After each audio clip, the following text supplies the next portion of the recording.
佢話跟住咩咧？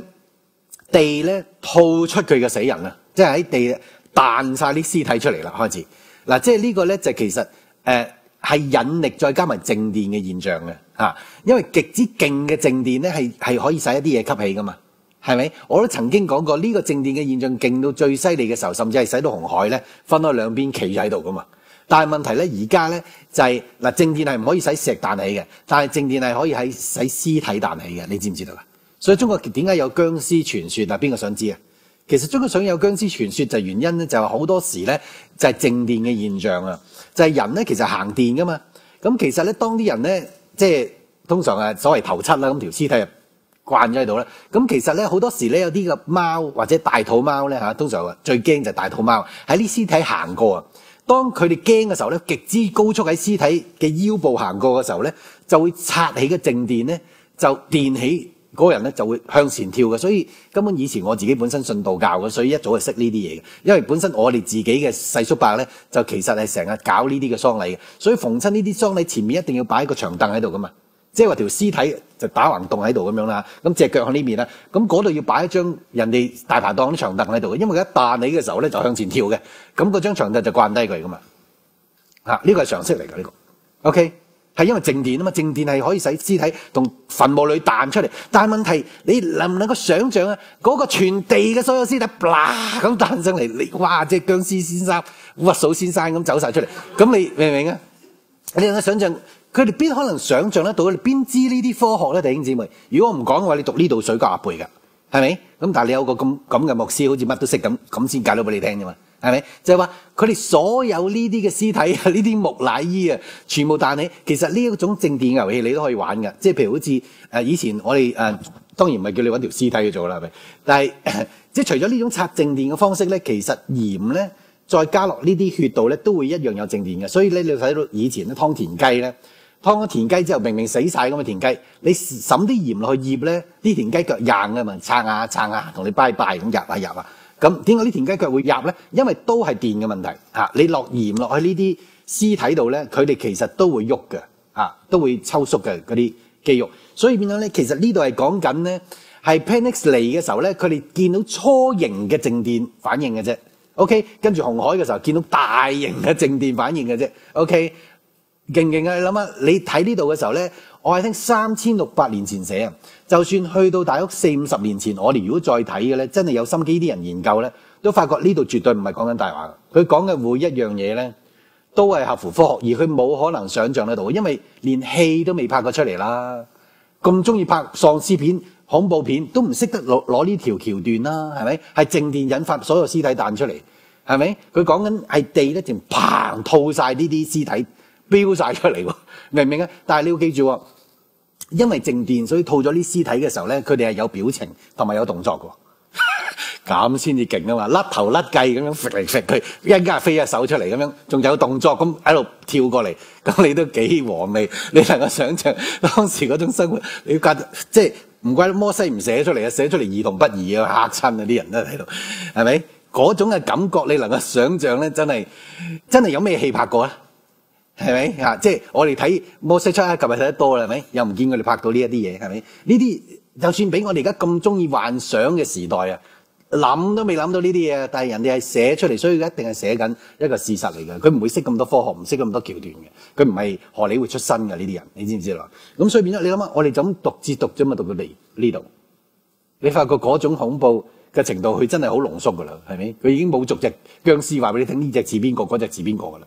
係咪？但係問題佢整體咁講咧，你都能夠真係好感覺到嗰種真係嗰種嘅恐怖，係咪？咁所以變咗咧，佢當 Panic 接近嘅時候，其實引力同埋靜電咧係使到地球上面有啲嘢係改變咗嘅。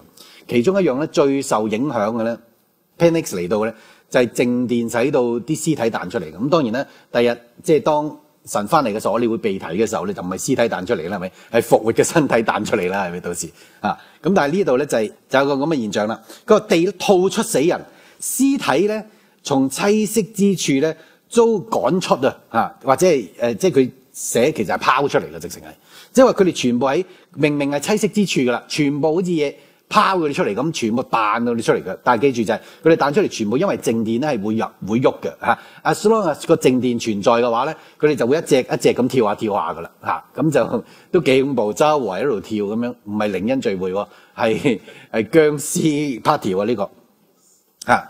咁啊，佢話直情連木乃伊都出埋嚟。佢話木乃伊咧就顯露人前，咁咧你能夠想像嚇到真係個個癲晒啦，係咪？佢話孕婦流產。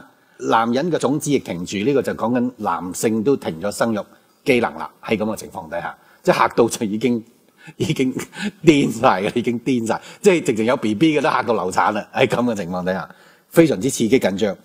佢話喺咁嘅情況底下咧，嚇到個個咧喺第6章第17節繼續講。工匠撇下未完成嘅工作走啦，陶匠咧話放棄佢嘅滾輪，佢話木匠亦掉下工具一起走啦。佢話所有工藝品咧遭人忽視，奴隸引誘工匠離開此地咁樣。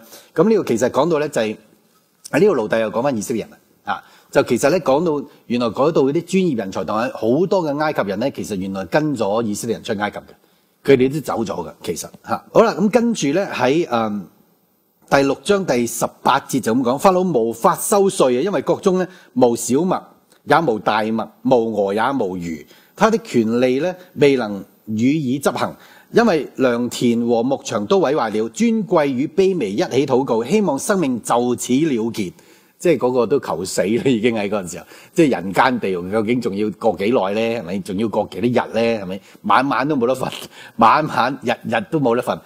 就係不斷發生呢啲嘅災難，佢話也盼望風暴雷鳴全然止息啊！即係呢啲嘅雷聲，佢希望去止息啦。佢話恐懼是人白天嘅同伴，驚嚇是人夜間嘅伴侶啊！因為你都唔知道夜晚走咗去廁所嘅時候會唔會彈幾隻出嚟噶嘛？係咪？邊度經過墳場嘅時候，以前經過墳場你最多係幻想嘅咧，而家經過墳場真係爬出嚟噶咯！而家係咪？咁所以變咗呢一啲人咧，直情佢哋。去到咩階段咧？下一句就係咁講啦，人都喪失理智，瘋狂起嚟，因為驚嚇令他們心煩意亂啊！去到咁嘅程度，係咪？但係你去到呢度，你知道你真係作都作唔到嘅呢啲，係咪？即係嗰個情景，但係真係唔好留喺度，到時喺呢一個嘅 panic state 嘅時候，所以嗰啲咧而家唔面對現實嘅呢啲所謂基督徒，佢到時就認真要面對。世上有歷史嚟最殘酷嘅現實，係啊！即係明明有咁多證明，佢哋都硬係要揾一啲嘢唔信。呢一啲人真係佢係成為自己一生裏面最大嘅敵人。跟住第6章第19節就咁講：那滿了毀滅者憤怒嘅夜晚，當經律達至頂峰，冰雹般嘅石頭便來。嗱，記住係冰雹咁大嘅呢啲嘅石頭咧，落到去地下喎嚇。佢話使大地。因如臟腑被撕裂般痛呼叫，你或者會奇怪，咦？點解冰雹般嘅石頭嚟到嘅時候，大地好似臟腑咁被撕裂痛呼叫呢？原因係咁嘅，弟兄姊妹，其實好似冰雹咁大嘅隕石能夠去到地面嘅時候，你知唔知會點樣嘅？佢其實每一粒都好似手榴彈咁大嘅爆炸力嘅，你知唔知道㗎？因為其實佢係極之高熱底下能夠炸碎，都能夠直至嚟到地面都仲好似冰雹咁大嘅話咧，嗰個嘅毀滅力係非常之大嘅。你真係親眼見過，你先至能夠寫得出，同埋講得出咧，冰雹咁大嘅隕石掂到地嘅時候係點樣？佢直情係每粒掂地嘅時候都會炸一個窿出嚟嘅，係一定嘅。你知唔知道啊？所以譬如喺西伯利亞或者有啲嘅地方咧，佢哋有啲隕石係好大粒嘅，但係都能夠喺離地之前爆咧。有時咧會炸嘅程度咧係1/3嘅核彈咁大威力嘅，你知唔知道啊？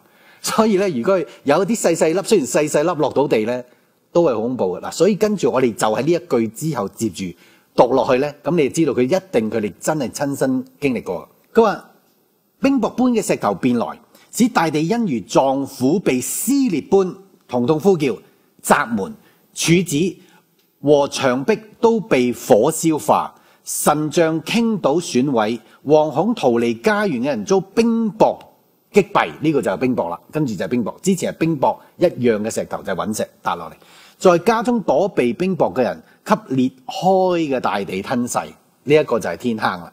係咪？即係家裏邊叻得聲嚇，即係諗住喺屋企可以避開，點解屋企裏邊有呢啲嘅天坑？但係問題咧，你而家所見嘅全世界性嘅天坑咧，將來會咧係全球性，每一笪地方咧，你驟眼見啊，你都數出幾十個嘅。OK， 呢個就係喺 Panic 嚟嘅時候，全球咧都好似變咗一個大芝士一樣，不過穿晒窿嘅芝士。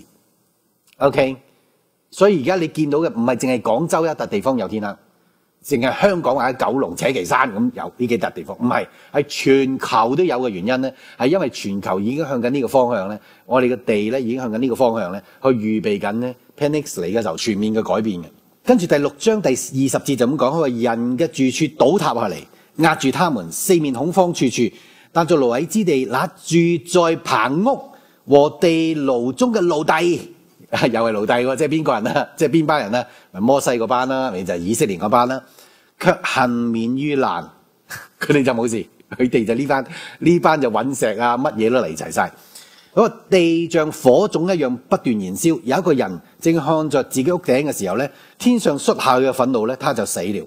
跟住第6章第21節就咁講，大地在毀滅者嘅憤怒中打滾，即係你會睇到由頭到尾咧，偶然係佢有提到摩西啊，偶然會提到奴隸啊，但係問題你見唔見啊？佢喺度不斷講，摩西嗰邊就不斷講，佢聽到神嘅命令佢就做呢啲做呢啲，但係呢度不斷講咧，其實所有嘅災咧都係指一個嚟自宇宙嘅星體，佢叫做毀滅者產生啊。嗰個大地在毀滅者嘅憤怒中打滾，在埃及疼痛中呻吟，地嘅戰動把貴族嘅寺廟和宮殿連根拔起，出身名門嘅在廢墟中滅亡，地嘅力量被搖撼，即使是尊貴的法老嘅頭生與貴族一同在驚嚇和墮石中死亡，王子嘅孩子給趕到街上，沒有被驅逐嘅在家中活埋。嗱，呢度你要睇到就係、是、第一，我哋睇見到係肯定係 Panic 導致咧，但係你睇到呢度咧，關於擊殺長子嘅時候，呢度就講到關於咧法老嘅長子咧就唔係被毒死嘅嚇，佢係直情係點樣啊？係淨立埋屋企嘅時候咧，但係遇到地震去走去街上面嘅時候，但係問題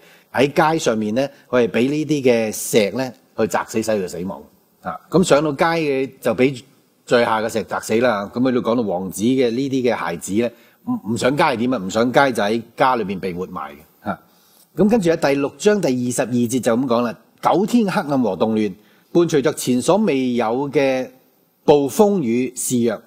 暴風過後，全地嘅兄弟埋葬其他嘅兄弟，人奮起敵擋當權者，逃離城市到異地搭棚居住。好有趣啊！你要睇到當時佢哋嘅人咧，佢哋都係搭棚居住嘅，而我哋將會住棚節嘅時候離開。即係你覺得全地喺摩西嘅時候，大家都大搬屋嘅，係咪啊？咁你要睇到喺住棚節嘅時候，我哋喺 Phoenix 再嚟嘅時候咧，全地都大搬屋。地球人唔信主嘅，你大搬屋係咪？斷億人嘅會喺海邊遷移係咪？但係問題我哋都大搬屋係咪？因為主耶穌都去原是為我哋預備地方嘅係咪？我哋就相信呢一個，我哋為呢一日作預備，而我哋知道呢一日嘅有嘅先兆。但係神用佢節期已經話俾你聽，呢日嘅先兆咧就係大家大搬屋咯，大家都要住棚咯，係咪？咁而預備嘅人咧就有機會得到呢個祝福啦。好啦，跟住佢喺第6章嘅第23節咧就講到關於呢啲金同銀咧係點樣轉移啦，就係咁樣嘅。埃及咧沒有偉人咧能應付這個時代。嗱，呢個我曾經講過啊，就係話咧，而家全部每一個時代當中每一個城市佢哋嘅所謂嘅政要咧，就算俾佢攞到 MBE 分銜都好啦，或者攞到係太平紳士都好啦，但係呢一啲全部係土滿長肥，預備喺安樂日子當中喺度做管理嘅啫嘛。到呢啲嘅災難當中嘅時候咧，其實就算你係打仗個國家咧，都其實應付唔到嘅。因為嗰種係另類嘅智慧，嗰種係另類嘅預備，而最重要嘅就係話，如我所講，如果你遇到 Panic 嘅話咧，嗰個預備係直情係信仰上預備，係內涵上嘅預備，係善良上面嘅預備，神先保守你嘅。如果唔係嘅話咧，就一定收工噶啦。因為 Panic 係可以選擇性嘅去審判全地各族各方噶嘛。佢話埃及沒有偉人啊能應付這個時代啊，人因恐懼而軟弱，竟把金銀、青金石、綠松石和銅都贈與奴隸，見唔見咧？呢度就講嗰個事件啦。不過佢更加清楚仔細講緊係有啲乜嘢俾咗奴隸，又把酒杯啦、甕和飾品送給他們嘅祭司，只有法老一人在混亂中保持冷靜及堅強，人民在軟弱和住悶中轉向邪惡，娼妓臉無羞恥地穿過街頭，婦女露出四肢，又亮出女性嘅魅力。高貴嘅婦人衣衫襤褸，良善嘅人卻被嘲笑。